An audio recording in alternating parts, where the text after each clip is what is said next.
Lexi got engaged like before season of last year, like a month or two before season. Oh, dude, it's her fiance's. It was her birthday. His birthday. That's so embarrassing. Oh my god. I wanted to bring like fever energy to the pod. March is a month that should be setting off alarms for everyone involved: players, owners, sponsors, broadcasters, and fans. Not because it's an official deadline written into any document, but because it represents a practical point of no return. If negotiations drag into March without a deal, the 2026 WNBA season becomes genuinely endangered. This isn't speculation. The women's basketball calendar is tightly interconnected. Team USA has international competition scheduled later in the year as part of World Cup preparation. The WNBA season must be structured to end in time for national team obligations. That limits how far the start date can be pushed. We've seen what happens when scheduling gets compressed. During the Olympic year, the league paused mid-season, creating chaos. Players were exhausted. Travel was brutal. Recovery time disappeared. The playoff race became rushed and uneven. Now imagine trying to squeeze an entire season into a shortened window because negotiations spilled into spring. It's not just impractical, it's unsafe. If the season were canceled outright, the damage would be far worse. The WNBA is coming off the most successful year it has ever had. Record attendance, record viewership, historic media coverage. That momentum is fragile. Sports leagues do not get unlimited chances to convert growth into permanence. Missing an entire season would reset the narrative overnight. Casual fans would drift away. Media partners would move on. Sponsors would hesitate before reinvesting. Momentum doesn't pause, it evaporates. And the cruel irony is that this risk exists not because the league is failing, but because it is succeeding. Growth has created expectations, leverage, and pressure, and the system isn't handling it well. The longer this drags on, the less room there is to salvage a full functional season. March is not a bargaining chip. It's a warning sign. Have not heard, I'm pretty sure you have, there is no updates with the CBA negotiations, man. And this is really starting to be very, very painful to report on, because as we know, we're supposed to be getting ready for none other than WNBA free agency. And as of right now, we're not getting ready for WNBA free agency. And as we prolong, now we're going into February with no deal being done. We're pretty. Sophie Cunningham also mentioned something that deserves closer attention. She noted that she and Sydney Colson were the only Mercury players still in Phoenix last week. Everyone else was participating in Unrivaled, the 3-on-3 league that launched in January featuring roughly 30 of the WNBA's top players. That detail matters. Unrivaled exists for one reason: income. It was created because WNBA salaries, even after recent increases, were not sufficient. Players are earning six figures for 8 weeks of play. Brianna Stewart and Nafiza Collier built Unrivaled because the existing financial structure left too much value on the table. So when players ask for 30% of gross revenue, it isn't an abstract demand. It's rooted in lived reality. The comparison to the NBA is unavoidable. NBA players receive roughly 50% of basketball-related income. The WNBA's offer of 70% of net revenue sounds generous until you recognize how narrow that pool can be in a league still investing heavily in growth. The players are not asking for the league to stop investing. They're asking for guarantees tied to total money coming in, not whatever remains after expenses are decided behind closed doors. This is the philosophical divide. Security versus flexibility. Players want predictability. Ownership wants control. Neither side is inherently wrong. But without compromise, both sides lose. Can pretty much count the 2026 season over with, bro. Everything is going to be altered.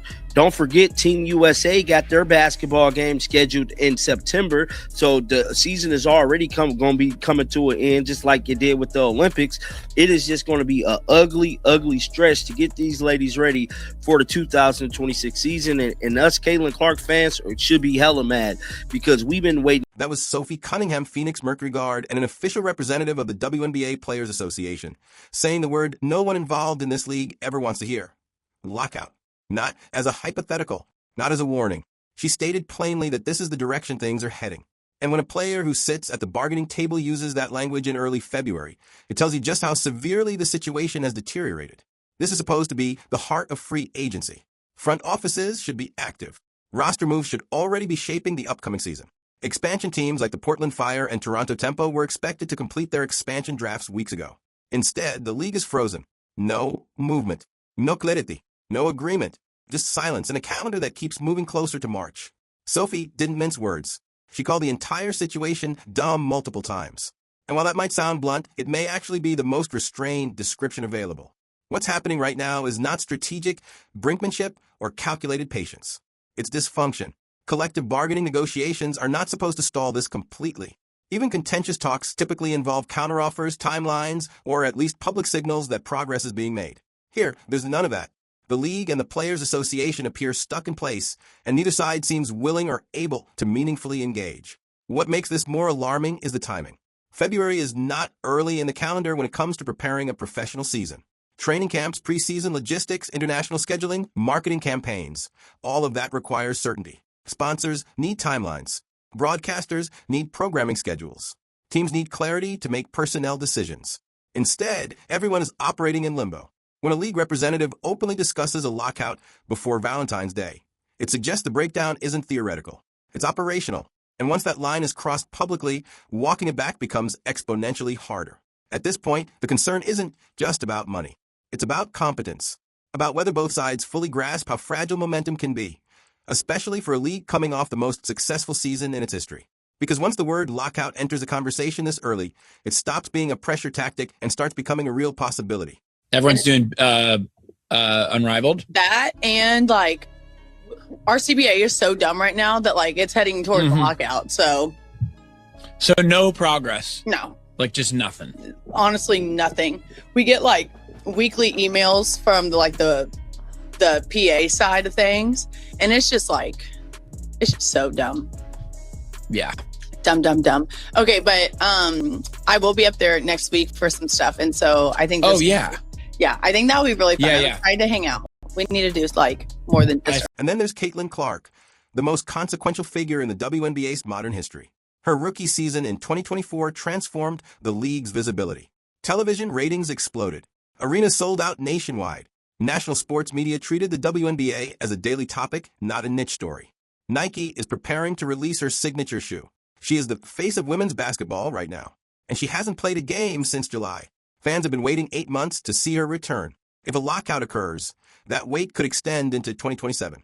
That possibility should terrify everyone involved. Stars drive leagues. Momentum depends on continuity. You don't sideline the biggest draw in your sport at the exact moment interest peaks. This is when the WNBA should be consolidating gains, not risking disappearance. A lockout wouldn't just delay games. It would fracture trust with a new audience that showed up in record numbers. Casual fans do not follow labor disputes closely. They simply move on.